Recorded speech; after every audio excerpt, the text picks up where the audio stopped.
7 हिंदी और मैं हूं आपके साथ तान्या मौर्य। बिहार में चुनावी शतरंज की बिसात बिछने लगी है।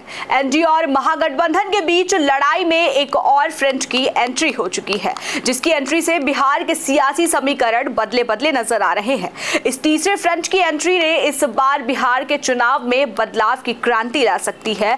देखिए हमारी खास रिपोर्ट। बिहार जिसकी मिट्टी में ही राजनीति की खुशबू आती है, जिसकी धूसर धरती से निकलकर न जाने कितने नेताओं ने राजनीति में क्रांति की इबारत लिखी है। यहाँ से निकले कई नेताओं ने केंद्र की राजनीति में अपना दबदबा कायम रखा है। सीटों के लिहाज से भी यह राज्य काफी बड़ा माना जाता है। यही कारण है कि इस राज्य के कई बड़े नेता केंद्र की राजनीति में अपनी पकड़ और पहुंच दोनों जमा चुके हैं, जिसकी मौजूदगी ने दो बड़ी पार्टियां यानी राजद और आरजेडी के लिए खतरे की घंटी बजा दी है। नाम है पीके यानी प्रशांत किशोर। जी हाँ, वैसे तो ये नाम कोई नया नहीं है, लेकिन बिहार की राजनीति के लिहाज से इस वक्त इस नाम की क्रांति की बयार देखने को मिल रही है।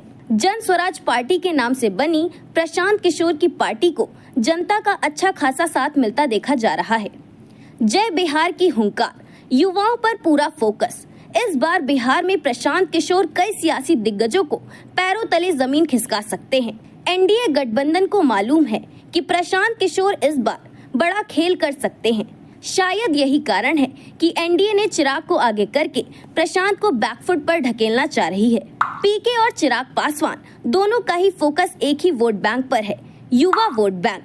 पीके सबसे अधिक युवा आबादी वाले राज्य बिहार में नई सोच, नई सियासी अप्रोच के साथ युवाओं को अपने पाले में लाने की कोशिश में जुटे हैं। बिहार पीसीएस के कथित पेपर लीक के खिलाफ धरने में उनका खुलकर आंदोलन कर रहे छात्रों के साथ सड़क पर उतर आना हो या पलायन जैसे मुद्दों पर मूर्खता, ये सब युवा के बीच अपनी जमीन मजबूत करने की कोशिश से ही जोड़कर देखे जाते हैं।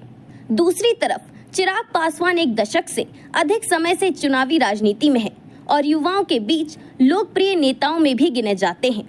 चिराग अगर युवा मतदाताओं के बीच अपनी जमीन और मजबूत करने, इसे वोटों के रूप में कैश कराने में सफल रहते हैं, तो पीके की पार्टी का खेल डेब्यू मैच में बिगड़ भी सकता है। दूसरी तरफ चिराग पासवान एक दशक से ज्यादा समय से चुनावी राजनीति में है और युवाओं के बीच लोकप्रिय नेताओं में भी गिने जाते हैं।